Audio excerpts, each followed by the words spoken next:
Olá, respondedores de emergência! Sejam bem-vindos a mais um episódio do podcast Chamada de Emergência, o podcast especialista em assuntos relacionados a emergências químicas. Comigo, Eduardo Moritz. E no dia de hoje eu vou apresentar para vocês aqui na sequência uma visita bastante ilustre, muitos anos de experiência, que vai estar aqui conosco hoje, trazendo um pouco dessa experiência. Antes de mais nada, se inscreva no canal, assine as notificações para você ficar atento a todas as entrevistas, as mídias que vão estar por aí rolando sobre as próximas entrevistas. Temos entrevistas todas as semanas, então não perca. Por isso é importante você apertar aí no botãozinho da notificação. Tá certo? Então, vamos trazer ele hoje, João Silvestre. Seja bem-vindo, João. Obrigado. Um prazer enorme ter você aqui, trazer um pouco da tua experiência. O pessoal quer saber aí quanto tempo você está na área, o que você pode trazer de informação. Vamos conversar um pouquinho? Vamos lá. Eu sempre brinco com o pessoal, né, que quando eu comecei, alguns não eram nem nascidos, né? Eles ficam me olhando assim, né? Algumas colegas meus me chamam de o velho da cabeça branca, né? O da lancha. Eu não tenho lancha, mas a cabeça branca já está aí há alguns anos. Né? Legal, João. Hoje você está na Biosolvit, né? Uma empresa especializada. Uma empresa, é um fabricante, ele começou como uma startup. Hoje eles são uma indústria que fabrica produtos no sistema ISG, retirando algumas produtos do mercado, transformando eles em absorvedores, né? Então, é uma empresa aí que tem mais ou menos umas 12, 14 patentes dos seus produtos, tudo desenvolvido na universidade. Eles têm uma linha dentro da empresa de P&D, de pesquisa e desenvolvimento, continuam ainda nessa parte de desenvolvimento. Foi o que me trouxe a vir trabalhar com eles, né? Pelo conhecimento, pela experiência e pelo nosso dia a dia, né? Somos aí respondedores já de alguns anos, né? A gente sabe a dificuldade que a gente tem, inclusive de fornecimento de material.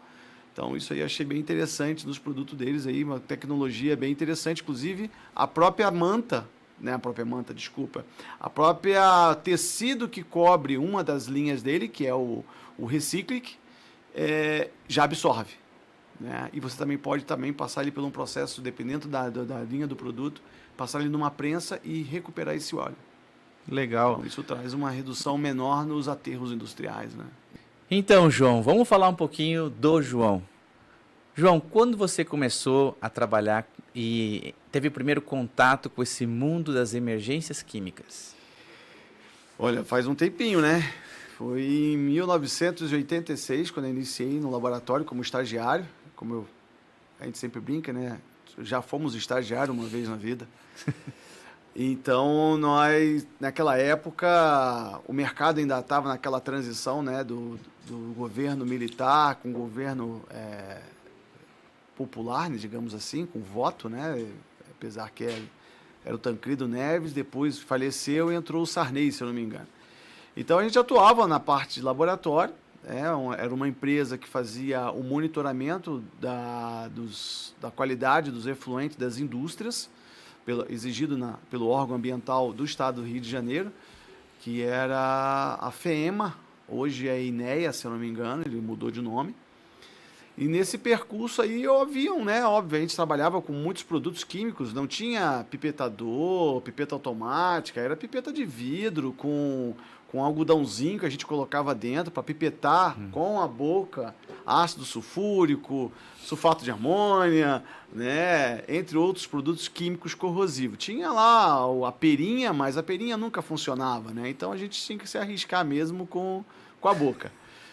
Então eu lembro que tem uma análise lá, que é óleos e graxa, e pegou fogo lá, utiliza-se éter de petróleo, e aí incendiou devido à qualidade da chapa de aquecimento, e aí pegou fogo, né? E aí o que se faz, né? No meu curso que eu fiz, ainda estava no percurso do curso de Química, técnico em Química, nós tínhamos a aula de organizações e normas, onde a gente aprendia algumas técnicas dadas pelo nosso professor, né? para queimadura, para atendimento a um incêndio dentro de um laboratório, o que fazer, como utilizar um extintor de incêndio, se eram de CO2, se era de pó químico, né? Não tinha o pó químico seco, né? Era o pó químico, né? O de água, né? Que a gente tinha que virar de cabeça para baixo para ter pressão.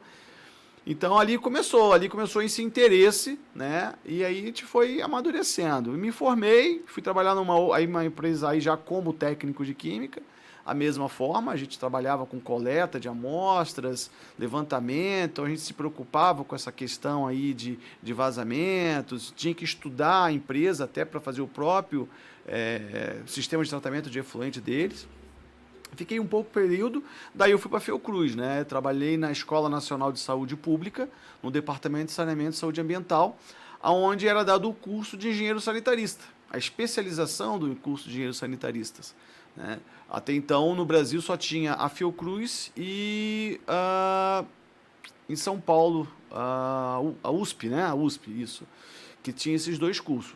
Ele se formava em engenheiro civil, engenheiro mecânico, engenheiro agrícola, e fazia especialização, que era de 1 ano, tempo integral, das 7 da manhã às 5 da tarde, e nós tínhamos lá os laboratórios também, porque eles tinham aula de laboratório, né? Toda a parte de engenharia hidráulica, né? Construções das estações, e tinha os laboratórios. Eram 3 meses de aula, laboratório de microbiologia, físico-química e o de processos industriais, onde eles faziam pequenas plantas com vidraria. Ainda esqueci disso. Eu sou da época, a gente desenhava vidraria, né? Tinha o vidreiro, então a gente trabalha a vidraria, você sabe que a marcação da vidraria é com ácido fluorídrico, então altamente, né, nocivo, digamos assim, né?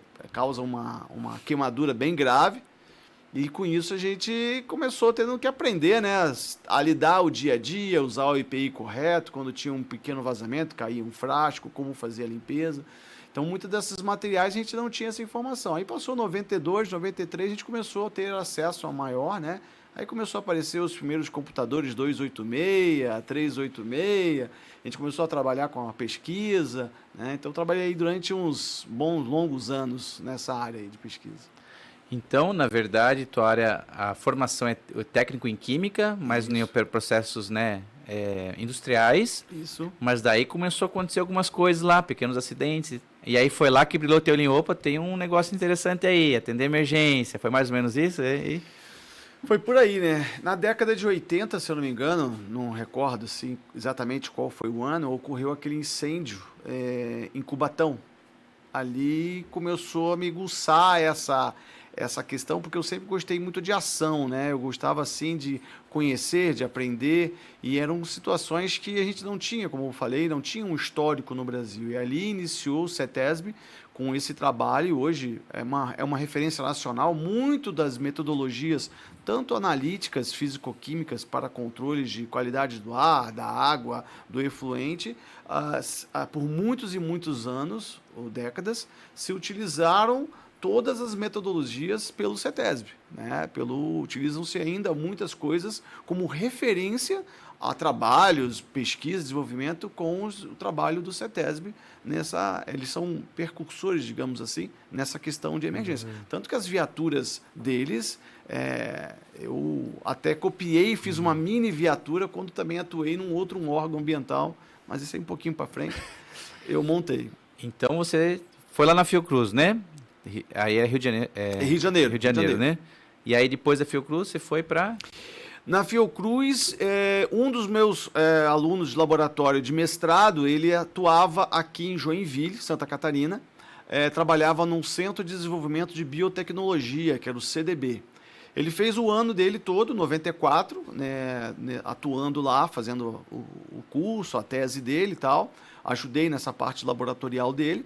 E ele me convidou, juntamente com a parceria com a Fiocruz, a montar um laboratório de meio ambiente no CDB, em Joinville, que eles tinham um projeto chamado Projeto Rio Cachoeira, que era fazer a caracterização desde as nascentes até a Baía do Saguaçu, lá em Joinville, para fazer a caracterização para saber o que estava contaminando a gente sabe, mas o que estava contaminando o rio Cachoeira. Se eram as indústrias, se era o tratamento doméstico, né, o esgoto doméstico, se era o efluente industrial, o que causava aquele impacto que estava degradando o rio Cachoeira, né, por muitos e muitos anos.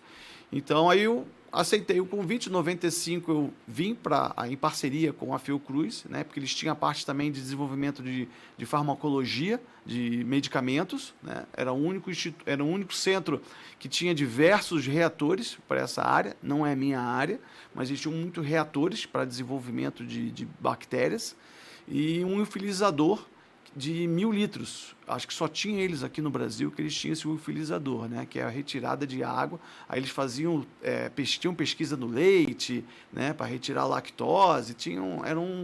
E aí a gente desenvolveu, foi atuando um pouquinho mais, né?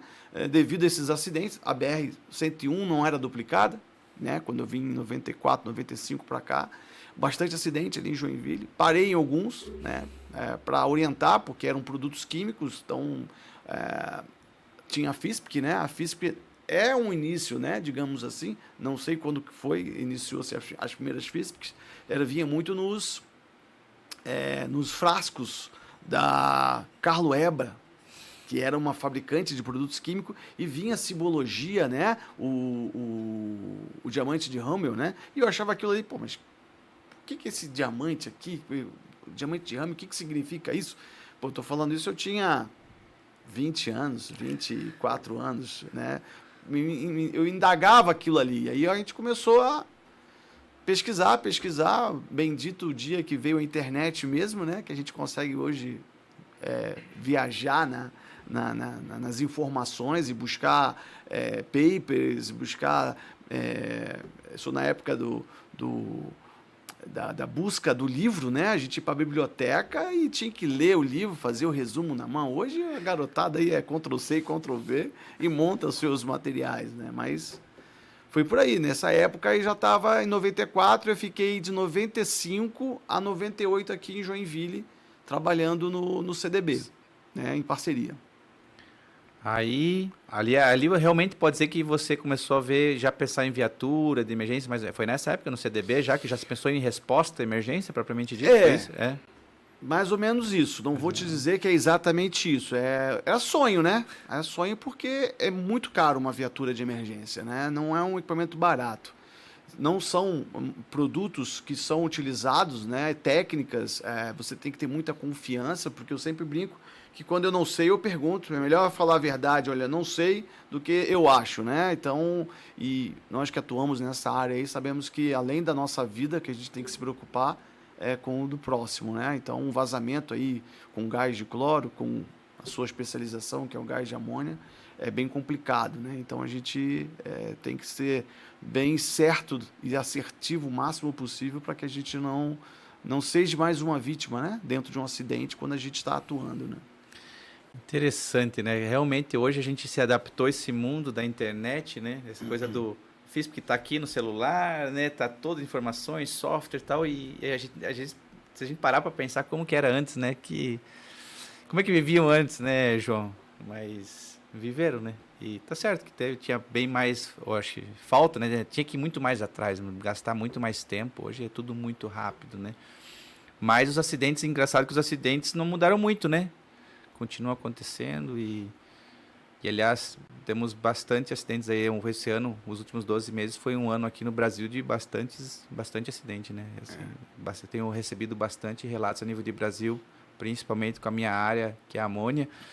Tivemos aí vários óbitos esse ano no Brasil, né? Então, sido um ano não muito agradável por esse ponto de vista, né?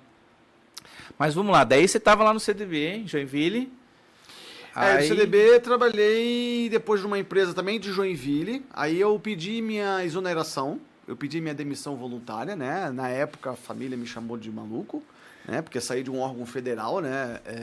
Eu na época, com 26 anos, achava que era o super profissional, né? Então, não preciso disso e tal, não vou ficar pensando. Hoje, com meus 53, já poderia estar aposentado, trabalhando, mas aposentado. mas infelizmente a gente é novo, né? Não tem tanta informação, acreditava nas promessas, né? Porque quando veio o PDV, que é o Plano de Demissão Voluntária, eles tinham lá um plano bonito, né? Que você ia ser recolocado no mercado, que você, se fosse recolocado no mercado, você voltaria para o órgão.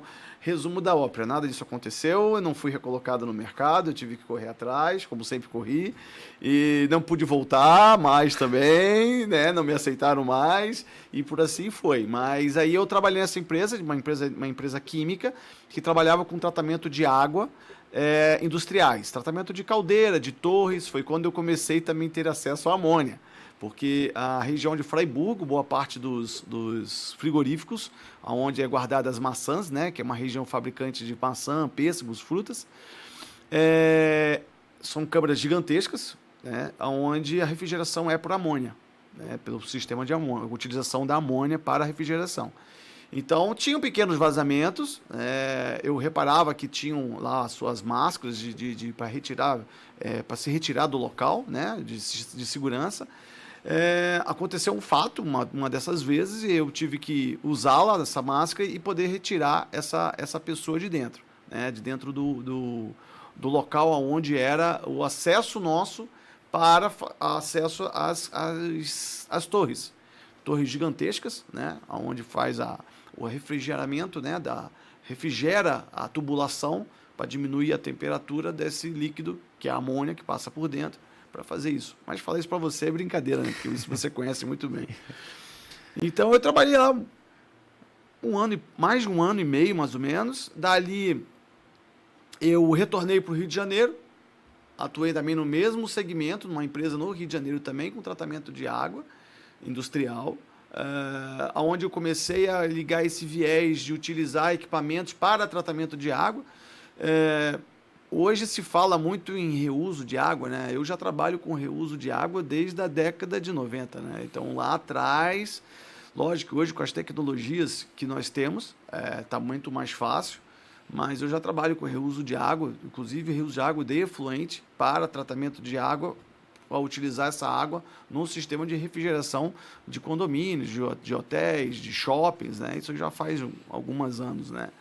E atuei bastante tempo nessa área de filtração, né? Fiquei até 2007, se eu não me engano, né? Aí eu retornei para o Rio, voltei para Blumenau em 2000, trabalhei numa empresa também de biotecnologia, que é a Umwelt, né? Eles desenvolvem testes em cubetas, DBO em cubeta, tudo em cubetas, testes em cubetas, e tinham também desenvolvimento de a testes de toxicidade, com um sistema Dafna e o Magma, né, que são mínimos molúsculos, né, para fazer o teste de luminescência para saber a toxicidade da água, do efluente e da amostra que chegava lá para eles, entendeu?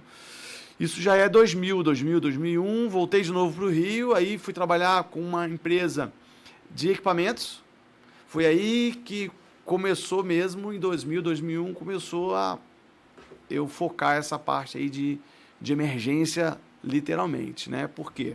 Eu comecei a ter acesso à Petrobras, ao centro de pesquisa do Petrobras, que é o CEMPES, o parque de tubos, então tudo tinha, né? A Petrobras também já estava lá na frente, né? Por ser uma empresa do tamanho que era. Então eu comecei a ter acesso a essas informações e aí começou a aguçar essa vontade de mexer com emergência. Que legal, que legal. Então, já estava numa longa trajetória na indústria química, daí, principalmente essa parte de biotecnologia, vamos dizer assim, né? E aí, aos poucos, foi... Mas como é legal, né? Depois que a gente chega na nossa idade, vamos dizer assim, né? Como é legal ver os pontinhos que foram se desenhando no decorrer da vida, né? Nossa, se eu não tivesse ido para lá, não tinha aprendido aquilo. Se eu não tivesse ido para lá, no final, tudo faz sentido, né? Cada etapa que a gente passa vai ser essencial para uma coisa lá na frente mais completa, né? Isso é muito legal. E agora a gente que já vai começar a passar o conhecimento dos mais novos aí, né? Já começa a passar o cajado, como se diz, né? Tem muita lenha para queimar ainda, né, João? Muita lenha ainda, né? Estamos novo ainda. Dá para mais 20 anos aí, tá tranquilo, né? Tranquilo. E aí, me conta mais. O pessoal tá querendo saber aí, André, como é que tá chegar até hoje na BioSolvit? Já tava já com meus 30 e poucos anos, já 31, né? Isso 2001, 2002. E aí atuei nessa empresa, depois meu irmão montou uma empresa, que ele trabalha com espectrometria, absorção atômica, HPLCs para a indústria farmacêutica. Então, ajudei a desenvolver, participei de vários projetos em desenvolvimento de equipamentos para a indústria química, para a indústria petroquímica, para a indústria alimentícia, para a indústria farmacêutica, para a farmácia de manipulação, né, quando começou aquele boom das farmácias de manipulação. Então, purificadores de água, analisadores de densidade e por aí vai esses equipamentos. E câmeras climáticas para fazer teste de estabilidade de medicamentos. Então, ajudei nesse desenvolvimento. Alguns necessitavam de água, então, pela minha experiência em tratamento de água, eu contribuí bastante com eles, né, dessas empresas que eu trabalhava. E aí, em 2007, decidi vir embora para de vez, larguei todo o Rio de Janeiro, né, e vim embora para Santa Catarina. E aí, em 2008, trabalhei para uma empresa de São Paulo, também com tratamento de água e desenvolvimento de equipamentos, né, para filtração. E em 2009 eu entrei na Fundema. Eu entrei como coordenador de desenvolvimento, pesquisa, que era a GDEG, Gerência de Desenvolvimento de Gestão Ambiental. E aí nós tínhamos um presidente lá que fazia desafios, né? Olha, eu sonhei num projeto assim, ele me vinha com um desafio. E um dos desafios foi fazer o plano de emergência da Serra Dona Francisca, que é, até hoje, responsável aí por 70% a 75% da água que chega em Joinville, né, que é do Rio Cubatão. Então, ali foi um grande desafio, mas por onde começar? Né? Então, aí a gente, na época, fizemos montamos a licitação, contratamos uma empresa, e ali, em 2009, que começou aí a 100% da formiguinha de emergências atuar comigo. E aí a gente começou a atender sem equipamento, sem nada, aí veio um dia, de novo, o nosso presidente, por que a gente não monta uma viatura de primeira resposta? A gente tem dinheiro, né? A gente eles têm lá o Sisman, eles recebem 5% do faturamento mensal do órgão do saneamento, né, que é da Águas de Joinville, e eles recebem esses 5% todo mês. Então, a gente tinha que ter projetos durante o ano, né, para justificar a utilização dessa verba, e montamos esses projetos. Então, nós montamos uma viatura. A primeira viatura foi um laboratório móvel, que fazia até 40 parâmetros online no local. Depois, ele veio com a ideia de uma viatura de monitoramento de postos de gasolina para vazamentos de combustíveis no sistema de amostragem, né? Não sei se o pessoal todo sabe, mas existem vários postos de monitoramento no posto de gasolina para verificação de monitoramento. Montamos uma viatura para monitoramento dos gases veiculares, tanto Otto como gasolina e álcool e gás. E com isso fazendo cursos, vindo para São Paulo, vindo para Curitiba, isso tem nesses meio tempo, a gente vai ter que se especializando, né? E aí veio o desafio de montar a viatura de emergência. Aonde tem curso? Aonde se aprende a atender uma emergência e tal. E aí começar a procurar, né? E apostila daqui, apostila de lá, montamos a viatura. Fomos uma das primeiras prefeituras a nível nacional a ter uma viatura de primeiro atendimento. Hoje essa viatura, graças a Deus, está a serviço do Corpo de Bombeiros Voluntários de Joinville, né? O órgão fugiu dessa área e doou, não é que doou, deixou ela em consignação, digamos assim, com o Corpo de Bombeiros Voluntários, onde eu faço parte também da equipe, né? Eu dou ajuda lá ao colega, que é o coordenador, que é o Fernando Boni. E a gente montou essa viatura, fizemos várias atuações aí na BR, ainda como órgão ambiental, dando apoio à Defesa Civil, ao Corpo de Bombeiro, ao próprio pessoal da fiscalização, né, eles solicitavam. Então, assim, fizemos aí, pelo menos na época que eu fiquei de 2009 a 2013, agosto de 2013. Inclusive, ela foi naqueles maiores acidentes de Santa Catarina, que foi o nitrato de amônia, lá em São Francisco. Ela foi para lá, foi dar apoio, né? Eu já não estava mais, que o acidente aconteceu, acho que em setembro, e eu saí em agosto. Eu tinha sido exonerado, né, da função, entrou uma outra pessoa no meu lugar, e aí, mas mesmo assim os colegas ligam, né? Pô, onde a gente consegue isso, a gente consegue aquilo e tal. E aí, dali eu fui atuar na antiga Suatrans, né? Hoje é do grupo Ambipar, né? Eu fui para a Suatrans, na época o gerente de técnico era o Denis Spencer, me convidou lá, me deu um desafio que era exatamente fazer o levantamento de risco de rodovias e ferrovias. E tinha um outro trabalho que era a auditoria invisível. Eu seguia carretas carregadas com produtos químicos, 1.200 quilômetros, para avaliar o condutor e verificar algum desvio de conduta e tal. Então, e alguns eram o gás de cloro, né? A maioria era gás de cloro. E o ácido clorídrico, a salmoura e outro produto eu esqueci. Inclusive, ele pega fogo se tiver em contato com coisa orgânica. Esqueci agora o nome do produto. É tanta coisa, é tanta física na cabeça que às vezes complica. Então, com isso, e foi, né? Aí foi 2014, 2015, atuando numa empresa de emergência até novembro do ano passado, né? Aí de lá eu saí da Suatrans, já Ambipar, em 2019, fui trabalhar na Dracares, apoio marítimos e portuário, onde ganhei grande experiência também no atendimento aquaviário. Até então era tudo terrestre, aí atuei naquele também, ainda um pouquinho para trás, naquela destruição dos 115 gás tóxicos que foram encontrados em Santos. Eu fazia parte da equipe que estava dentro do centro de comando, né? Abria e fechava todo dia o centro de comando com o pessoal do IBAMA, Defesa Civil.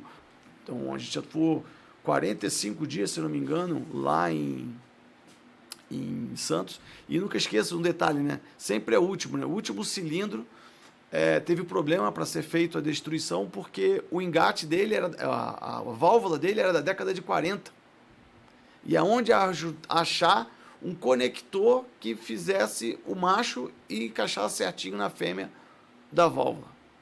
Aí foi outro trabalho suador para conseguir um torneiro para fazer exatamente a peça, para fazer não haver nenhum vazamento do produto, que era o último produto que ia ser feita a destruição, para o processo. Mas tudo deu certo. Hoje, se você colocar na internet, você acha sobre toda a estrutura que foi montada na época. Vocês vão ver lá o Cabeça Branca, sentadinho no cantinho da mesa. Até a gente assistiu há pouco tempo atrás um congresso que estava que estava lá como coordenador de operações em Joinville, né? Ele falou sobre essa emergência dos cilindros. Era fosfina, eu acho, né? Ou entre elas fosfina, tinha outros produtos. Entre elas eram fosfinas. Tinha gás silano, tinha gás silano, fosfina, tinha... Putz, esqueci. O gás silano, ele é pirofórico, né? Entra em contato com ar. Então, ele foi construído um reator, né? Foi tudo acompanhado, mais ou menos 5 países técnicos. Então, assim, foi uma estrutura de guerra mesmo montado. Foi feito, as destruições foi a 70 milhas náuticas, numa balsa. Foi uma estrutura, assim, gigantesca. Isso tudo porque alguém abandonou lá no Porto Santos, é isso? Não tinha pai, né? O filho... Na verdade, acho que o Porto de Santos estava fazendo um processo de reestruturação do porto e eles solicitaram, se eu não me engano, na época, a vistoria do CETESB, e aí o técnico encontrou, ou alguém encontrou vários cilindros jogados dentro do armazém, se eu não me engano, acho que era o armazém 11. E... Pô, mas o que é isso aqui? O que tem? Não tinha rótulo, não tinha nada, ninguém sabia o que era. E sempre o menorzinho frasco é o pior de todos. Então, eles imediatamente, na época, não sei como é que foi o processo, abandonado há mais de 20 anos, estava lá, desse galpão. E depois desse vídeo jogado, espalhado. Era de uma empresa que faliu e, na verdade, ela faliu porque ela ia mandar esse material para fora e aí a Receita Federal, pelo menos é o que me passaram, não sei se é o que é fato, não deixou e aí ele ficou lá, tudo lá, jogado.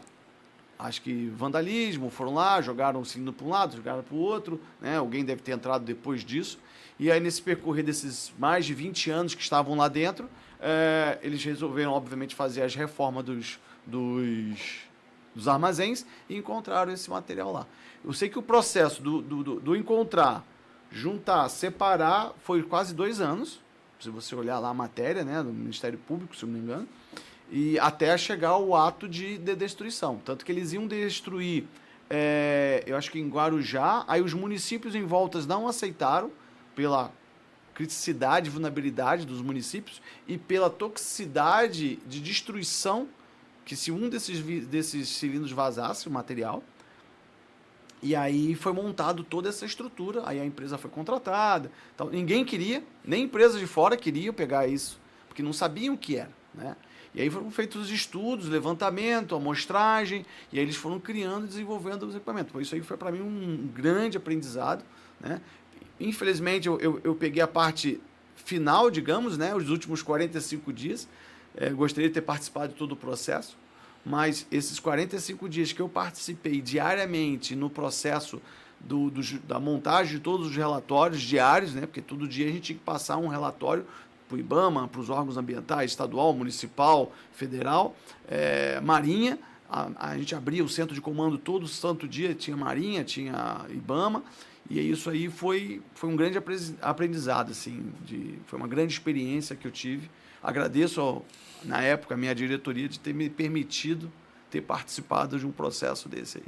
É verdade, para quem é da emergência, Disneylândia, né? A gente mostrou os vídeos lá, as fotos pra gente, e foi bem legal a emergência mesmo, muito aprendizado com certeza. E tem mais alguma emergência que você lembra, João, que se você gosta, se chamou atenção na tua vida profissional, aquela foi legal, aquilo aconteceu isso interessante, tem mais alguma? Fora essa que a gente sabe que foi fantástica, né? Essa aí foi fantástica, mas alguma outra que te vem à cabeça assim? Olha, de emergências ligados assim, a produtos, né, foram pequenas, digamos, comparado a esse processo, mas teve emergências na área portuária, né? Essas aí são bem complicadas, apesar que o produto não é tão perigoso para o ser humano, mas para a fauna e para a flora que é o óleo, né? Então, já peguei alguns acidentes em áreas portuárias, onde uma MHC, por exemplo, que é aqueles grandes guindastes, eles têm ali só de óleo hidráulico mais de 1.200 litros de óleo hidráulico. E eu peguei um vazamento desse, e é onde o porto não pode parar, porque é uma fortuna um navio parado, né? Então a gente teve que atuar com toda a movimentação portuária, cuidar da segurança, fazer a limpeza, não deixar esse óleo chegar no rio, porque senão aí é um acidente bem maior, né? É mais complicado, né? Mas de grande vulto, assim, de emergências, peguei algumas emergências rodoviárias, consegui evitar algumas, né, pelo trabalho que eu estava fazendo, eu estava seguindo uma vez uma carreta e estava transportando 45 toneladas de ácido clorídrico e o motorista, isso já faz muito tempo, fez algumas ações impróprias, né, então a gente conseguiu avisar a transportadora e ele foi chamado no telefone, parou e foi substituído. Então, acredito que eu consegui evitar, né, um acidente que, com certeza, pelo trecho que ele ia passar, poderia ter causado, né? E tivemos também em Joinville, já ainda na época como um órgão ambiental, foi um produto chamado Arcol Poliol. Ninguém sabia o que era, importado da China, não tinha FISP, ninguém sabia o que era. Ele era muito xaroposo, uma viscosidade superior a 10, para você ter uma ideia. Ele caiu num precipício lá da Serra Dona Francisca, na famosa curva do cotovelo. Como o pessoal brinca, né? Acho que o Papai do Céu é brasileiro mesmo, porque a escotilha, aonde poderia ter vazado, bateu e ficou encostada numa árvore, travando a escotilha para não abrir, até chegar às equipes de emergência. Foi tão fundo que a própria equipe de emergência não tinha mangote suficiente para conectar na bomba pneumática. Eles tiveram que trazer outras de outras bases, porque estava mais ou menos a uns 100 metros de distância, né? Tinha 15 toneladas desse produto, ninguém sabia o que era, só tínhamos a nota fiscal. Aí a gente entrou em contato, o motorista veio a óbito, a gente conseguiu, pela nota fiscal, ver quem era o importador. Aí entramos em contato com o importador falou que não sabia de nada, que não tinha acesso. Aí eu falei assim, tudo bem, você não sabe? Então a gente vai pedir para o IBAMA entrar em contato direto com vocês. Era uma grande indústria nacional, não vou citar o nome. Eu sei que em 2 horas apareceu a FISP, meia em chinês. Eu falei assim, mas em chinês eu não quero. Não falo mandarim, não sei nem. Você não fala, quanto mais lê, né? Uhum. E aí depois veio uma traduzida. Aí foi quando a gente descobriu que era o arcol poliol. Ele é reativo com a água, ele vira uma gosma branca sobre a água. Na época foi antes. Agora eu não tenho lembro de certeza se foi antes ou depois do plano de emergência da Serra Dona Francisca. Sei que a gente conseguiu parar a linha de produção de água da Água de Joinville, que ela fica bem lá na região. E hoje existe um sistema, né? Mais fácil, mais rápido, né? Sistema WhatsApp. Então hoje qualquer coisa você coloca lá, abre, comporta, fecha, comporta. Então assim, esse foi complicador porque ficamos lá no local 4 dias por causa do produto. Ele era usado para tratamento de água, você falou, não? Não, o arcol poliol, ele é um produto com um catalisador, ele vira espuma. Entendi. Ele estava indo para uma indústria de colchões em Jaraguá do Sul. Entendi. Entendeu? Então, mas lá na faixa de monômeros, alguma coisa assim, né? Talvez. Faz tanto tempo. Mas era arcol poliol. Arcol poliol. Porque tudo ali na Dona Francisca se torna bastante complicado, né? É muito íngreme aquela região e... O problema que a gente sabe, né? É velocidade, né? Eu vejo assim, ali inclusive, quando aconteceu um acidente grave, eu cansei já na época a gente entrou com pedidos juntamente aos nossos superiores no órgão ambiental, pedindo para colocar uma lombada eletrônica, colocar uma lombada, alguma coisa que diminuísse a velocidade, não só dos caminhões, como também dos próprios veículos, que já aconteceu graves acidentes com veículos, inclusive um ônibus, né?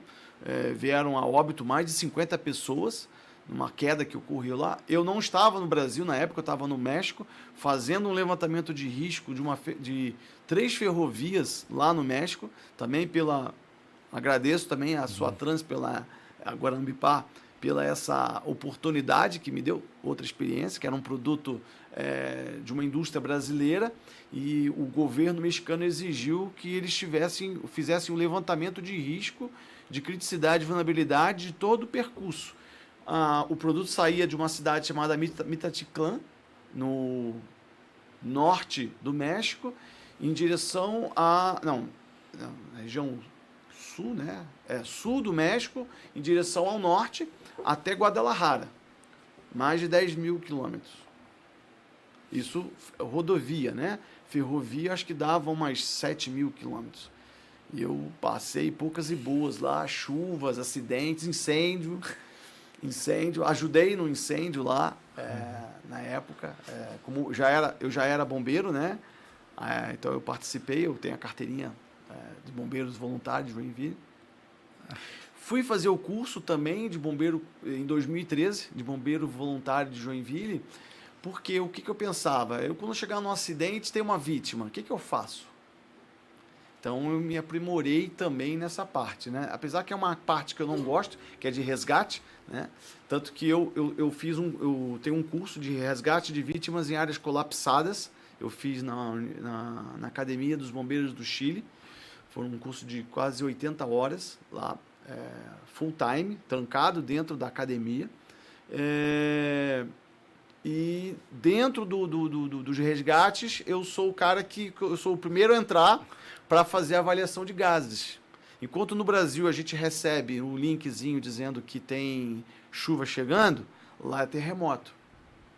Lá tem muito abalo sísmicos. Então, quando aconteceu aquele terremoto no Chile, onde ocorreram vários acidentes, inclusive empresas químicas, muitos da equipe da antiga Suatrans, né, a Ambipar, foram participar como voluntários para esses vazamentos desses produtos químicos lá. Então, isso também foi mais me aguçando mais ainda, né? Então, eu fiz esse curso especializado, que é um curso de resgate em áreas colapsadas. Fez num lugar que já tem um histórico e tradição e referência, né? Porque poucos lugares no mundo tem tanto terremoto e áreas colapsadas, né? Então o pessoal lá é muito bom, né? Aquela ONG SAR são realmente referência, né? Então eles têm equipamentos tecnológicos também, né? Desde um sismógrafozinho, outro para equipamentos de tipo um raio-x sonar. Você coloca em cima dos escombros, ele abre um leque de mais ou menos 35 graus e até 25 metros de profundidade. E lá muitas das paredes é de concreto. Então, assim, eu fiquei pendurado a 10 metros de altura com rompedor de concreto, de britadeira, rompendo parede. O curso é completo. Cortar uma laje corretamente para que o pedaço não caia em cima da vítima se estiver embaixo, romper dentro de túneis. A gente passava dentro de túneis formalizando como se fosse o espaço suficiente, que eram manilhas, só que aquilo simula áreas que a gente tem que se escorregar e passar, colocar lá uma câmera infravermelho, entendeu? Colocar um analisador um multigás para verificar se tem vazamento de gás, né? Porque lá o aquecimento, se eu não me engano, é através de gás, aquecimento residencial, que é uma região que neva, então as temperaturas são baixas. Então, assim, foi um curso bem direcionado. Eu achei que eu ia aprender na parte de resgate, como aprendi, mas me colocaram numa equipe por causa do meu currículo, né? Porque a gente tem que mandar o nosso currículo, me colocaram na parte de produtos químicos, né? Eu falei assim, por que eu abri minha boca? Porque eu mexia com produto químico, né? Mas eu era o primeiro a entrar, né? Era uma equipe, né? Éramos em 6, né? Eu acho uma coisa interessante, que eu tento colocar isso em evidência, é que eles têm lá um sistema chamado de oficial de segurança. Então, sempre a equipe por exemplo, é ímpar. Se tem 2, o terceiro homem, ele é o oficial de segurança. Que eu acho isso interessante, inclusive para o trabalho que nós fazemos. Né? Ter sempre um cara que se preocupe com a segurança do local, se colocou o cone, se não colocou o cone, se o cara está colocando a roupa corretamente, se não está. Porque a gente sabe que o que a gente faz é uma caixinha de surpresa. A gente não sabe como é que vai ser a reação química, se tem algum outro produto, foi o que aconteceu com aquele acidente lá, o incêndio lá em São Francisco do Sul. O que aconteceu? Ninguém sabe. Não se tem a fonte, né? Não se tem a fonte. O que deu ignição para aquilo ali pegar, né? O nosso colega que participou da última entrevista contigo, atuou nesse acidente. É verdade, ele comentou isso mesmo, né? Ele tinha comentado isso mesmo, que não sabemos, até hoje não se sabe a fonte, né? Então, isso é complicado. Você falou aí dos cursos que você fez, né? Tem muita gente assistindo a gente, pessoal novo e quer entrar na área de emergência, né, João? Você falou que você fez esse curso no Chile. O que mais que você fez que você podia indicar? Tipo assim, pessoal, vai lá que é legal, eu fiz isso aqui, é legal, além dessas coisas aí, resgate. Entrar no site, né? Entra no site da Academia dos Bombeiros do Chile. Lá tem diversos cursos, inclusive de produtos perigosos também, Hazmat, eles também oferecem, né? Atuei também, né? Tem em cursos, em treinamentos para acidente com posições, com tanques de 200 metros cúbicos, né? de ferroviário. Fiz um trabalho, um PGR, que também foi visto exatamente essa parte de produtos perigosos, também. Não porque não era o produto que era transportado, mas em si os pontos de abastecimentos, né? A Ferrovia do Ferro, que sai de São Luís do Maranhão, no Porto Madeira, e vai até Carajás. Então, eu fiz todo o levantamento, ida e volta, do lado da linha férrea, com todas as regras de ouro, né, que são 10 regras de ouro, nunca esqueço, da Vale. Né? Então, eu não podia ficar mais do que 1,5 m próximo da linha do trem. Então, quando passava trem, tinha que fazer um posicionamento. Então, foram feitos ida e volta, o levantamento de risco. Né? E eles têm pontos de abastecimentos para iluminação, né, com diesel. Né?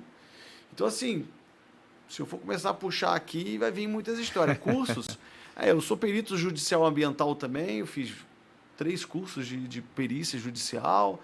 O curso desde operação, técnico, especialista, comando, né, primeiro no local. O que eles veem, sim, gosto de fazer, acompanhar, né? Porque, assim, algumas coisas a gente às vezes não recorda, não esquece mesmo, né? Porque a gente às vezes está tanto numa rotina, e o importante é isso, é não cair na rotina. O que a gente faz não dá para piscar. A tua área, que é amônia, pior ainda. Esqueci de verificar o meu cilindro se tem ar, se não tem ar. Começou a apitar? Volta. Senão tu vai ser mais uma vítima. Quando eu falo apitar, é o EPR, né? O Equipamento de Proteção Respiratória, porque tem gente que vai no limite. Não, eu aguento. Não seja herói, cara. Mais vale um covarde vivo do que um herói morto. Então, com a gente que trabalha com produto químico, é muito sempre evitar brincadeirinhas, atuar, pensar, não tenho certeza, não faça. Né? Sim, Vazamento de combustível dentro de um tanque. Tem um tanque lá cheio de gasolina. Aí o cara vai chegar com CO2 e vai querer apagar o fogo do lado. A gente sabe que o CO2 cria estática, centelha. E o tanque meio vazio, o que vai acontecer? Bum! Já tivemos casos no Brasil, né? Nessa linha aí, Já né? De acidente com... Tivemos. Aconteceu comigo. Não boom, mas houve um acidente também na Serra da Dona Francisca, tombou uma carreta com etanol. Eu tô lá verificando, né, o local, quando eu olho para trás, uns 5, 6 com as garrafinhas PET. Motorista param na estrada, eles querem pegar, né? Tava lá tombado, né? Vamos lá pegar. E um cidadão fumando. Aí eu olhei para cá e disse, meu amigo, sai todo mundo daqui. Mas quem é você? Eu disse, meu filho, sai daqui todo mundo agora. Um vazamento de etanol, o tanque está pela metade. Vocês vão ficar aqui fumando, querendo pegar álcool? Vale a vida de vocês uma garrafa de álcool? Aí um olhou para o outro, foi saindo, até chegou a polícia e tal. Aí a gente, né, orienta e tal. Mas saque, né, quando a gente vê muitos acidentes. Um dos PGRs que eu fiz foi da 381, Fernão Dias. Tem cidades ali próximas que é tradicional ter acidente e a cidade cresceu em volta por causa dos acidentes. Para pegar mercadoria, cara. Agora eu não sei, mas as histórias que me contaram, né? Eu subi e desci a 381 umas 5 vezes. Além do trabalho que eu fiz em cada, são 11 pontos de recurso, né? Bases deles. E lá a gente ficava anotando o que passava. Tem regiões, tem pontos ali que só passa explosivo, cara. Né? Por causa das minas, né? Minas Gerais ali, né? Então tem muitas minas que utilizam explosivo. Outras passa o carvão, que tem combustão espontânea. Outras regiões é mais ácido, outra região... Cara, aquilo ali, a 381, Cara, você fica parado ali, só olhando, você vai ver só o caminhão com painel. Só com painel. E era assim, 24 horas, anotando, sem dormir. 24 horas. Então, assim, eu fiz muito trabalho de prevenção. Né? De atendimento, foram vários, mas, assim, os que mais chamaram a atenção foram esses aí que eu citei, assim. Que, na verdade, esse é o ideal, né? Que não tem o acidente, né, João? Eu falo sempre isso. Quando eu vou tirar plantão no bombeiro, né? Já tornei a repetir aqui. Eu vou assim, a minha esposa brinca assim, mas você vai para lá para não ter ocorrência? Eu falei assim, graças a Deus que não teve ocorrência. Assim ninguém se machucou, ninguém perdeu um patrimônio, né? Então, assim, é importante,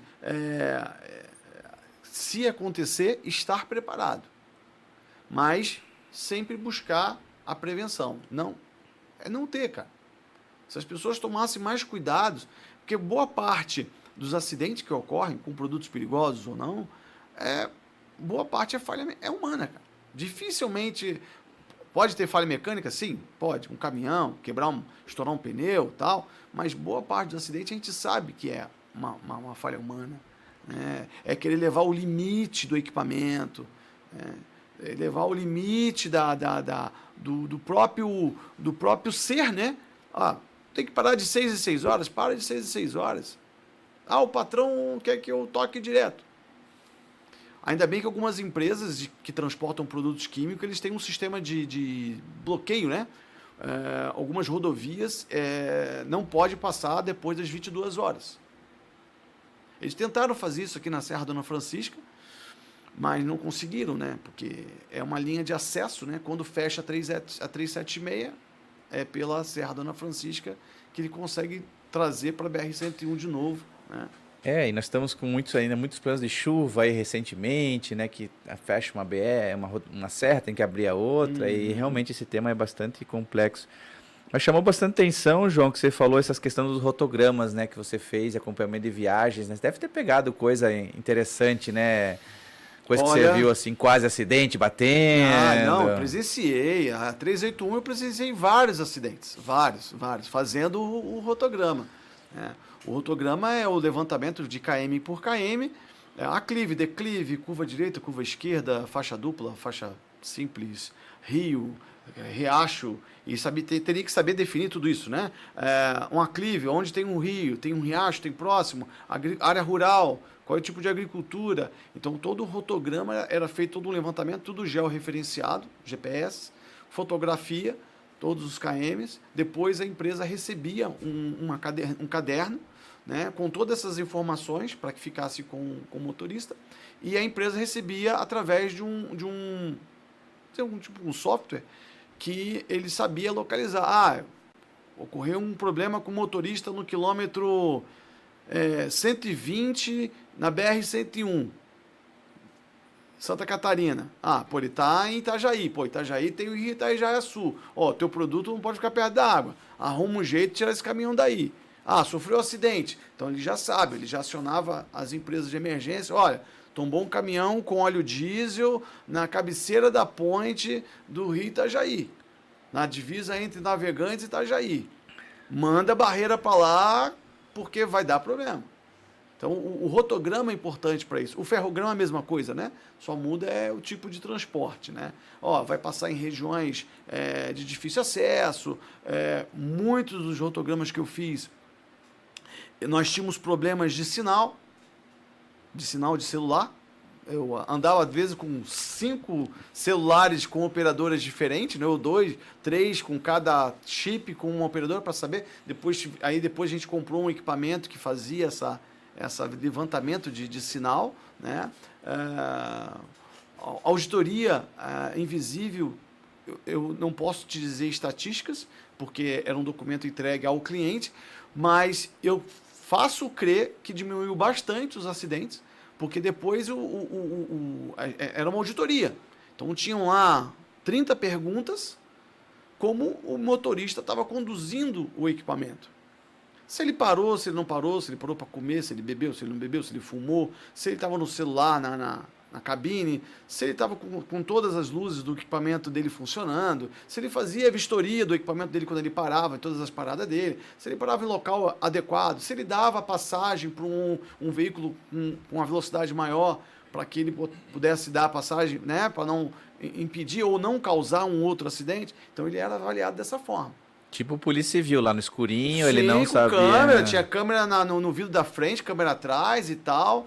Uma vez eu acho engraçado, eu estava fazendo um desse, e eu parei num posto de gasolina para esperar o caminhão passar, porque como era uma clive muito grande, era uma serra, ele ia desconfiar, né, andar 30 km por hora um carro andando atrás de uma carreta, é ladrão, né, só pode ser.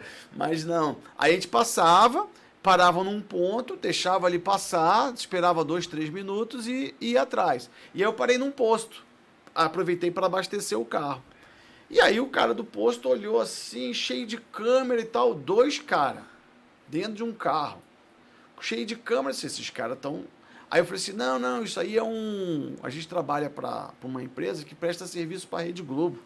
E vai vir a nova série daquele dos caminhoneiros. Ele, mas qual? Aquele dos caminhoneiros que tinha lá dois artistas lá, dois velhinhos lá. Eles agora vão estar tudo velhinho, andando de muleta e dirigindo o caminhão. Carga pesada. É isso aí mesmo, carga pesada. Então a gente está fazendo filmagens para colocar na... Ah, mas pô, eu queria participar também do filme. Será que o caminhoneiro pode parar aqui no meu posto e tal? Pô, cara, era assim. Aí quando a gente chegava, às vezes em posto, porque chegava à noite, como eu te falei, 10 horas tinha que parar. E aí a gente chegava no posto de gasolina, o caminhão para lá onde eles normalmente ficam parados, e a gente tinha que ficar num outro ponto, verificando que horas que ele ia dormir, se ele não dormiu, se ele foi para Gandaia, se não foi para Gandaia. Era umas babá. É detetive mesmo, detetive. E aí a gente chegava pro dono do posto, ou né, do comércio, olha, a gente está fazendo um trabalho de buscar um caminhão e tal, tem um problema a gente dormir aqui no carro e tal. Ah, não, tem um hotelzinho, não, a gente está com grana curta, né? A gente tem que ficar aqui no carro mesmo e tal. Aí eu ligava para a esposa, você é louco, só você mesmo gosta dessas coisas. Ó, em vez de ficar numa cama quentinha, tá aí no meio da estrada, nesse frio danado. Onde você tá? Deixa eu ver aqui no GPS. Ah, eu tô no interior da Bahia. Ah, eu tô em Tocantins. Ah, eu tô em Minas Gerais. Eu acordava de manhã e nunca sabia onde ia estar de noite. Você não podia ir pro hotel porque o objetivo era ficar ali para ver se ele ia sair à noite, fazer alguma coisa, né? Era uma auditoria, né? Porque na verdade a auditoria... Não podia sair do lado dele, né? Não. Ele dormindo lá no bem bom, na caminha dele e tal, e a gente lá. E aí o colega, né? Tomara que ele vá escutar essa... Eu vou passar para ele o link quando ficar pronto da entrevista. Ele roncava muito, cara. Roncava de estremecer. Isso foi bem no início. Aí eu virei para ele assim, pô, fulano, meu irmão tem esse problema. E meu irmão resolveu com o CPAP. Sério? Sim, sério. Já me falaram, mas eu fiquei com medo, não sei o quê. Pô, mas eu incomodo? É assim, cara, eu não sei o que é pior, ficar acordado ou escutar o teu ronco, cara. Tu tá estremecendo a parede do carro. Vai quebrar até o vidro. Aí, não. Aí ele, beleza. Aí terminou o trabalho, às vezes era uma semana, a gente estava na estrada seguindo. Aí na outra semana começava de novo. Aí numa semana dessa ele foi e comprou o bendito do CPAP. Aí foi uma maravilha, cara. Aí o cara parou de roncar e aí já dava para fazer trabalho. Aprendi muito com ele. Seu Donizete Brito. Esse é das antigas. Esse é da época da SS Cotec. Ele foi... ele era do IPT. Saiu do IPT, geofísico ele, formação dele. Tudo de solo, manjava muito, e manja até hoje, né? E aí, seu Donizete me ensinou muito. Aprendi muito com ele. E curou ainda a ronquidão dele. Aí o presente dei para ele é o problema do ronco dele, eu dei, né? O outro também que me ensinou bastante nessa parte de auditoria, que ele foi o precursor, é o Tenente Márcio, da Polícia Rodoviária de São Paulo. Também. É um que hoje presta muito consultoria sobre a fiscalização. Dá bastante curso sobre fiscalização de produtos perigosos. Ele e o Almir Vieira, aqui de Santa Catarina. Ah, verdade. O Almir está sempre aí nas... Isso, o Almir. E o Márcio é o precursor dessa parte desse curso, né, de fiscalização de produtos perigosos. E ele que me ensinou também, né, a gente não aprende do nada, né, alguém tem que ensinar a gente. Então foi ele que me ensinou algumas táticas de como seguir um caminhão, né, como não ser visto pelo caminhoneiro. Eu já cheguei a almoçar com um motorista da mesma mesa e o cara não sabendo que eu estava seguindo ele. De todos que eu fiz, só teve um que desconfiou. Foi um. E como é que foi que ele desconfiou? Porque é exatamente isso, né? Era uma região com muito aclive, né? Uma área de serra, e eu tinha que diminuir mesmo, não tinha nem como eu passar. Aí a gente parou no posto, ele parava, a gente parava, ele parava, a gente parava, né? E aí ele foi parando muitas vezes e a gente desconfiou, assim, olha, eu acho que ele sacou a gente. Aí eu liguei, aí quando a gente pagou, tal, daqui a pouco ele veio com uma barra de ferro assim, vocês estão me seguindo, não sei o quê. Eu falei assim, cara, vê se eu vou seguir um homem, bicho, e caminhão. Não, porque aqui é uma área que tem muito assalto, e realmente, né, tinha muito roubo de carga na região que a gente estava fazendo. E aí ele veio pra cima da gente com a barra de ferro, assim, não, cara, quer chamar a polícia, chama agora, sabe que chamar a polícia pra uma coisa que não tem nada a ver, tu vai ficar preso, né? Isso é calúnia, não sei o quê, não sei o quê. A gente ligou pro contratante, né? Ó, aconteceu isso. Eu não esperava menos esse motorista. Ele é muito ligado, é um ótimo profissional. Por acaso caiu o caminhão dele, mas eu sabia que não ia aparecer nenhuma... E foi o único que deu 100% sem nenhum negativo. Okay. E, incrível que pareça, um cara de 30 anos de idade. Os mais velhos, aí eu posso fazer uma estatística, né? Sempre tinha algum problema. Parava em lugar errado, não dormia o suficiente, e, sabe, era na faixa dos 55 aos 65, 70 anos. É que, como eu falei, né? Quanto maior a confiança, acha que esse é o problema. E aprenderam naquela época que também era tudo mais legalizado, né? Ou mais permitido. Mas é legal, né, João, esse comparativo dessa questão do estudo preventivo, porque isso não sendo feito vai repercutir lá na ponta, que é o acidente, né? Então, essa que é a parte bacana do negócio, né? Você atuou numa parte que evitou diretamente, né?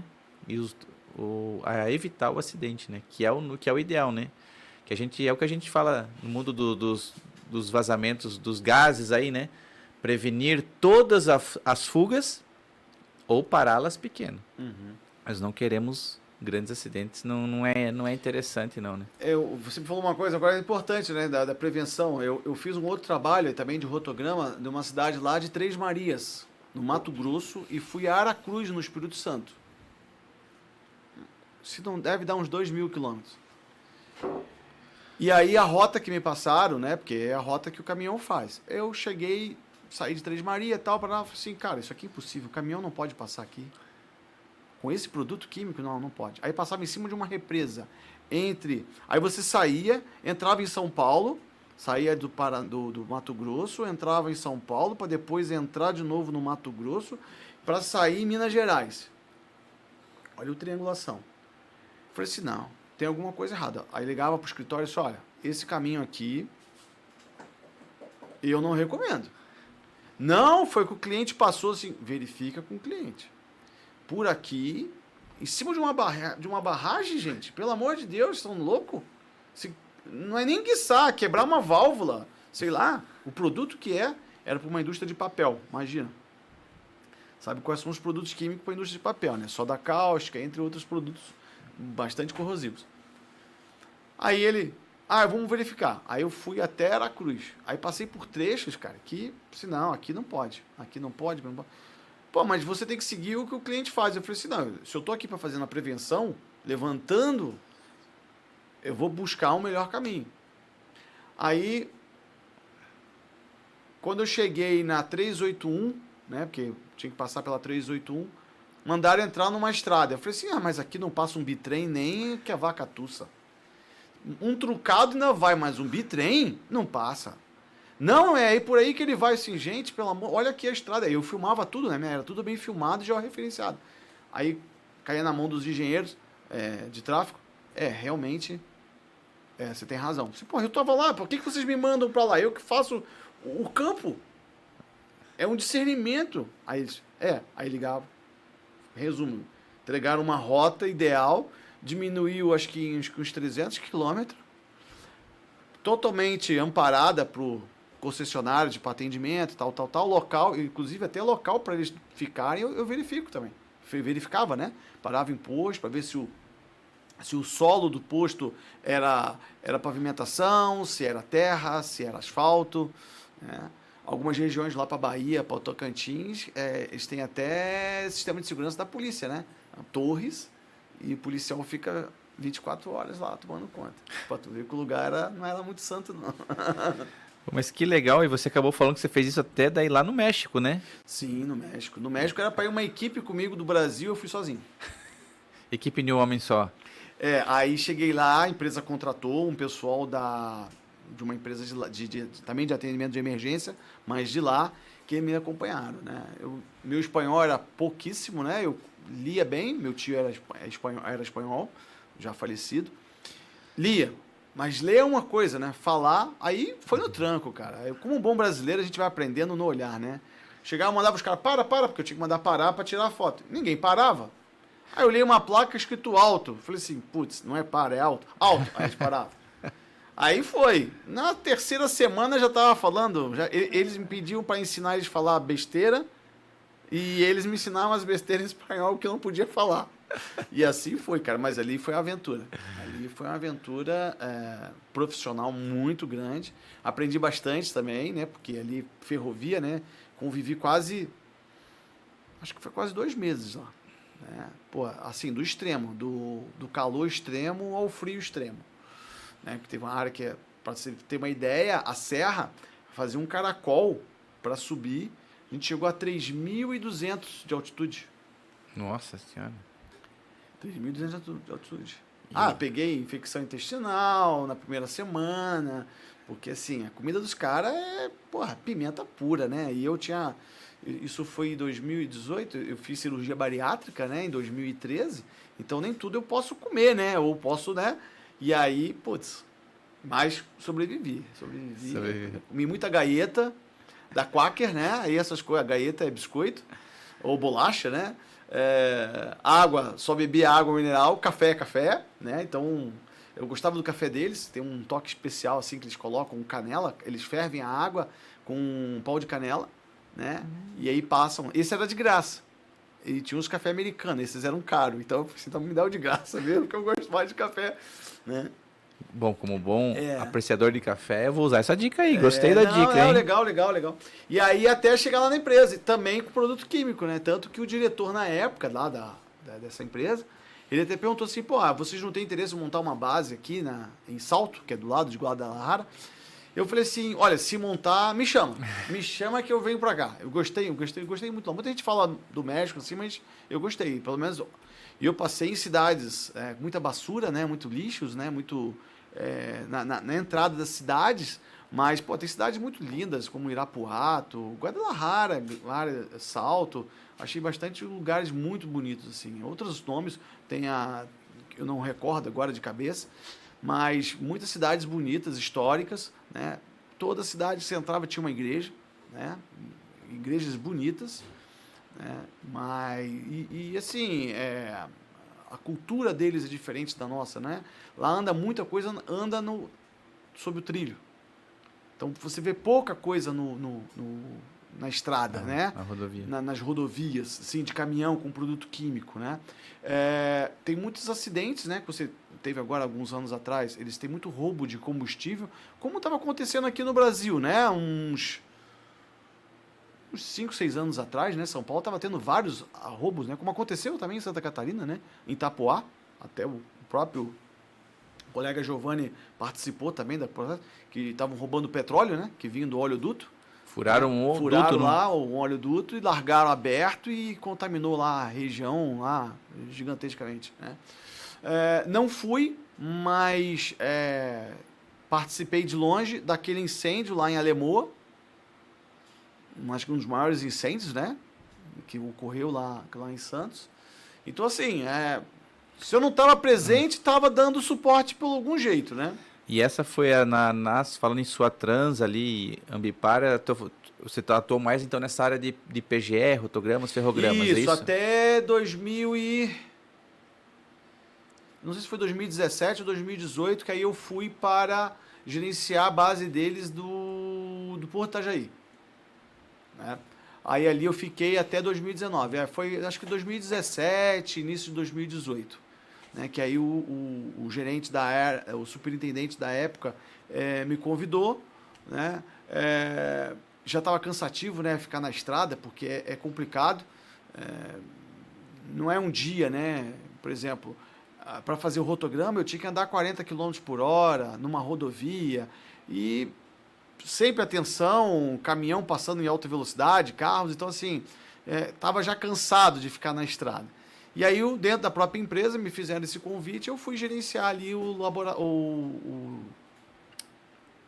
a base de Itajaí. Fiquei até 2019, agosto. Aí o dono da Dracaris, né, o Fábio Cabral, na época estava precisando de um profissional para ampliar os horizontes da empresa em termos de atendimento. Aí me convidou. Aí eu aceitei o desafio, né? Final do ano passado, acho que 2022, se eu não me engano, o início de 2021 para 2022. A Ambipar, eu já estava com 3 anos e pouco, a Ambipar comprou a Dracaris. A Dracaris é uma empresa especializada em offshore, né? Eles têm rebocadores, a linha LH, são rebocadores diferentes daqueles rebocadores. Muita gente, quando não fala rebocador, pensa do rebocador que puxa os navios, né? Não, são os rebocadores que tem aquelas pranchão atrás de 30 metros, 40 metros, 100 metros, para levar equipamentos e dar suporte offshore. Então, levar equipamentos, fazer acompanhamentos sísmicos e por aí vai. Então, eles possuem, acho que, 10 embarcações. Quando eu entrei, tinham 3. E aí, quando eu saí, já estavam com mais ou menos, acho que 8 embarcações. Agora já estão com 10. E fora as lanchas, né? Tem bastante lanchas. E uma estrutura, né? Estrutura, barreiras e tal. Foi aí que esses últimos 4 anos, digamos, né? Que já se passaram. 2017 para cá, 4, 5 anos. Eu me especializei mais, então, nessa parte offshore também. Acidente de emergência na água mesmo ali. Vazou do navio, lançar isso, a barreira. Isso. Aí foi onde eu cheguei agora quando você me perguntou lá no início da BioSolid. Então vamos chegar lá agora. Então aí você agora, nesse momento, está nessa empresa de absorventes, toda essa linha de remediação ambiental. Daí você estava me explicando aqui que tem várias patentes, como é que é exatamente? Então, vários produtos deles são utilizados da reutilização, né? Sai da indústria, em vez de ir para o aterro, um aterro industrial, eles pegam, processam, né? O PU, por exemplo, né? Que é o que muitos estavam importando, né? Enquanto lá de fora vai mais caro, o nosso, obviamente, estando aqui, já está com todos os seus impostos já pagos. Então, eles compram, reciclam e transformam num processo, né, onde vai encher as barreiras de absorção. Eles têm a barreira de absorção offshore. Pra você ter uma ideia, ela pesa uma faixa aí de 45, 50 quilos, com 5 metros de comprimento. E após a absorção dela, ela pode chegar a pesar até 1,2 toneladas de absorção de óleo. E o mais importante, se você passar numa prensa, você retira esse óleo. Então você consegue reaproveitar e vender o próprio acidentado, né? Ele pode revender esse óleo para mitigar, digamos assim, né? Diminuir o impacto do atendimento, né? A gente sabe que um atendimento ele pode custar R$1.000, como pode custar 10 milhões de reais, 1 milhão de reais, né? E falando em água, né? Falando em mar, aí, meu filho, não tem como, né? Porque aí você entra em embarcação, homem, equipamentos, skimmer, bomba e mangotes, depois a limpeza dessas barreiras que tiverem contato com óleo e por aí vai, né? Então, eles também tiveram uma sacada legal, que eu acho bem interessante. As barreiras deles, elas têm umas alças apropriadas, com a capacidade de você colocar uma palma da mão, né? Entrar com a mão, para você poder levantar, tirar ela, porque as barreiras hoje do mercado são tudo simples, né? Elas têm você tem que pegar ela, acaba se sujando, então com as alças você facilita a colocação e a retirada delas de dentro da água. Eles têm uma linha de PET, absorvente PET, utilizando garrafas PETs. Lógico que ela passa por um processo, né? Obviamente. Mas isso tudo com a nossa equipe de PD que faz o desenvolvimento. Os orgânicos também? Os orgânicos. Ele absorve óleo vegetal, toda a linha, né? Óleo vegetal, óleo hidrocarbonetos, orgânicos, né? E animal também. Sabe o que eu pensei agora, João? Acho que tem muita gente que não é ligada ou sabe muito do que você está falando aí. Assim, é um assunto bastante específico, né? Então, esses produtos que você faz hoje, eles vêm substituir aquilo que o pessoal tem lá, a serragem, né? Para recolher óleo, deu um vazamento de óleo, taca a serragem, toca areia, sei lá. Sim. Ou seja, gambiarras, né? Vamos dizer assim, né? Esses produtos que você trabalha hoje, eles vêm para substituir com muito mais qualidade os produtos. Então, eles são uma forma de fazer a limpeza, a contenção ali, a absorção ou a adsorção, né? Depende de qual que é. Então, são produtos para isso, né? Para usar na emergência, para recolhimento, né? Eu não digo... Eu digo assim, não profissionalmente falando, né? Do produto, o que acontece? Lá atrás, nós não tínhamos, num acidente, a turfa, que vem de origem lá canadense, lá do musgo e tal, é muito caro. O que nós utilizamos hoje, aqui no mercado, são produtos orgânico. Se ele é orgânico, ele absorve água. Sendo que, vou falar do meu produto, né? O nosso produto, ele é o substrato da palmeira, onde ele passa por um processo de secagem, de peneiramento, né? Passa pelas peneiras, e a gente desenvolveu ele. Ele é menos hidrofóbico. Ele absorve a água, mas não tanto como alguns produtos que tem no mercado. Tanto que a capacidade dele, por exemplo, o óleo diesel é de 1 para 7. Para 1 kg do absorvente orgânico, ele absorve 7 kg de óleo diesel. Falando em peso, não em densidade e volume. Se me perguntar assim, 7 kg de óleo diesel tem quantos litros? Eu não vou te saber agora de cabeça te responder. Por isso que tem calculadora e programinhas para fazer isso. O mercado, digamos, se viciou nessas utilizações mais baratas. Eu vou usar serragem, o cavaco, a vermiculita, o carvão ativado. Só que são produtos vegetais, absorvem a água. Na hora, ele resolve. Areia, resolve. Mas na hora que ele tiver que recolher, se ele gerou o resíduo, ele tem que recolher o resíduo e encaminhar para um aterro industrial. Só que nesse vegetal, ou nessa areia, tem água, ela absorve água. Então, o que vai acontecer? Vai aumentar o peso. Mas só, peraí, como é que pode? Vazou 1.000 litros de óleo hidráulico. 1.000 litros de óleo hidráulico pesa 1 tonelada, vamos botar um exemplo. E você está me vindo aqui com 1,5 toneladas?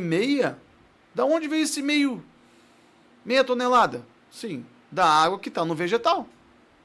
Na onde você achou que estava resolvendo o teu problema. A gente sabe quanto que custa, né?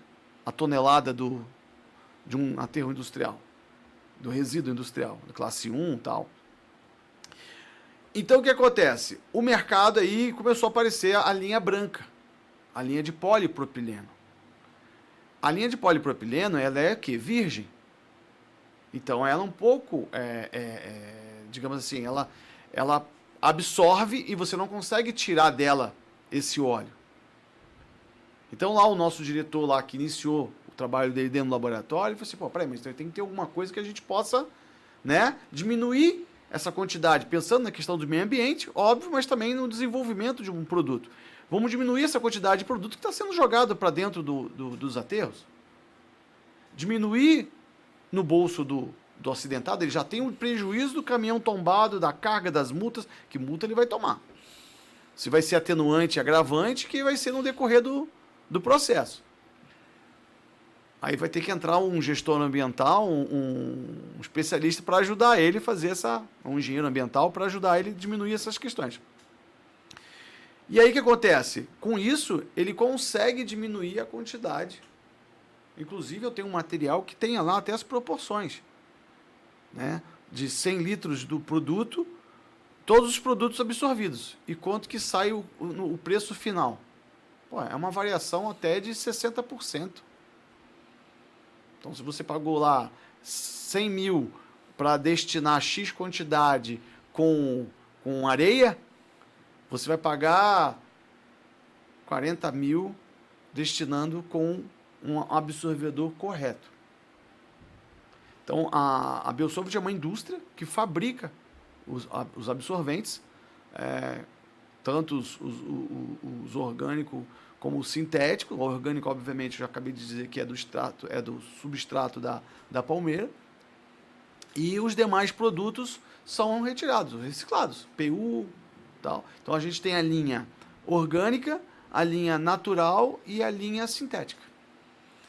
É que para a pessoa entender exatamente o que você está querendo dizer, não adianta pagar barato o produto para usar lá e daí ser uma fortuna para destinar, né? Exatamente isso. Melhor você pagar um pouco mais produto para usar na emergência, mas economizar muito mais na destinação, né? E hoje a visão é mais aberta, né? Hoje muita gente fala em absorvente e só pensa em emergência.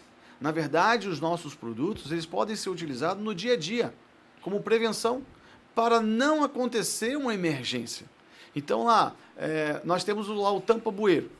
Ao contrário de muitos que vendem aí o tampa-boca de lobo, o tampa-bueiro, ele é uma lona com um peso, areia ou água, que coloca em cima para dar o peso para o óleo não entrar no sistema pluvial da empresa ou da rua. Legal. Só que o óleo que tiver vazado, vai acontecer o quê? O óleo é mais leve que a água. Vai boiar e vai aumentar a área de abrangência. Nós temos um produto, o mesmo, tampa-bueiro, tampa-boca de lobo, tampa... o que for o nome que quiser dar. Ele é um filtro. Ele tem o peso, a água passa pelo filtro, só que o óleo fica absorvido. Evitando aqueles piscinão e uma área, que aí quando acontece o piscinão, depois essa água vai abaixar. Aí você tem que vir com um hidrojato, aí você vai criar mais resíduo líquido. Então, todo o trabalho do desenvolvimento dos produtos é exatamente pensando mitigar a quantidade de resíduo que vai ser gerado. Então, a manta, nós temos manta. E manta, como todo mundo conhece, a manta absorvente, que muitos falam que, né, a manta 2 milímetros, 4 milímetros, o que diferencia o 2 milímetros, 4 milímetros, 9 milímetros, 5 milímetros, é o peso. E a quantidade de polipropileno que foi colocado e a capacidade de absorção dela. A de 2 milímetros vai absorver X óleo pelo tamanho de 2 milímetros. Não é pegar um paquímetro e medir, mas a minha tem 2 milímetros. Não, 2 milímetros é uma forma de dizer, ela fica num tamanho próximo de 2 milímetros. Porque já aconteceu, né, de cliente receber, mas você me vendeu uma manta de 4 milímetros e ela tem 3,9. Se não é que ela tem 3,9, é a quantidade de produto, você tem que pesar. Pesa a manta. Tá com tanto peso? Tá, então ela tem 4 milímetros por causa da quantidade do peso que ela foi colocada. Não tem como ser preciso nessa questão, tem né? Tem aí no mercado. Gente, eu comprei uma barreira de absorção que afundou. Ela absorve água. Não. O polipropileno ele não absorve água. O que acontece que eu também fui pesquisar, fui correr atrás. O processo de fabricação desse material pela empresa X, o que ele faz? Fez o processo, montou lá a manta dele e tal. Só que criou microfissuras na hora do processo. E a água se isola ali. Então, se ela tiver muitas ranhuras, a água ela vai ficar presa ali. Ela não absorve. Ela se contém, ela fica presa. E aí vai dar o peso e afunda. É a mesma coisa usar absorvente orgânico em dia de chuva. Vai absorver água? Cara, lógico que vai. Falar para você que não vai, a gente vai estar mentindo. Vai absorver menos, mas vai absorver água. Aí o correto é utilizar o absorvente sintético em flocos ou em pó, né? Mas o em pó, normalmente a gente orienta a usar dentro de uma área fechada, na indústria. Numa rodovia, imagina, tu já tá jogando pó lá, passa um caminhão, lá foi o pó todo. Entendeu? Então, se tem técnicas, informações, então eu associo a minha experiência nesse momento de conhecimento técnico para estar ofertando corretamente para os clientes a utilização dos produtos. Mas eu tenho um fornecedor aqui que me vende mais barato. Sim, tudo bem, mas vai ver lá depois, na ponta final, quanto que vai custar esse peso que você vai ter que destinar para o seu cliente. A eficiência do seu operador na hora de estar utilizando. Em vez de ele ter que andar com um caminhão cheio de produto, ele pode andar com meio caminhão com produto. Verdade, verdade, João. Bom, o papo tá muito bom, né, João? Se dá vontade de ficar conversando aqui o dia inteiro, é muito assunto. Eu especificamente adoro conversar com quem tem muita experiência. Acho que a gente sempre acaba compartilhando histórias, experiências sempre agrega alguma coisa, né? Sempre, sempre agrega. Eu acho que isso que é fantástico, né? Conhecer pessoas que têm uma bagagem, que têm alguma informação para agregar na sua própria bagagem profissional, né? Então, respondedores, estamos encerrando aqui. Eu gostaria de agradecer muito a presença do João, que veio de longe, mais ou menos, não é tão longe, né, João? Para mim tudo é perto, mas... Mas eu vou abrir, João, um momento final para você, quiser falar as tuas palavras finais, quiser falar um pouquinho mais da tua empresa, deixar os contatos, né? Agora o teu espaço é teu, fica à vontade, quiser falar um pouquinho mais aí, só um encerramento, agora tá contigo aí. Valeu. Então, para aquele que está começando hoje, né? Primeiramente, ver se realmente é a vida que quer, né? Eu acho que não é só gostar. Você é um colega aí de estrada, digamos assim, né? Não somos caminhoneiros, mas somos de estrada, de tantos desafios que nos aparecem, né? Então, primeiro tem que saber que é uma vida de aprendizado diário. A gente sempre tem que estar estudando, pesquisando, nunca sabemos tudo, a gente sempre tem, né, que buscar mais informações, buscar bons cursos. Tem vários cursos aí que a gente vê, que a gente bota na internet, aí, Paulo, alguns eu não concordo, outros a gente até verifica, né? É uma área cara, né? Muitos dos cursos que eu aprendi, que eu fiz, foi porque eu estava na empresa, porque são cursos caros, né? Então eu tive esses cursos.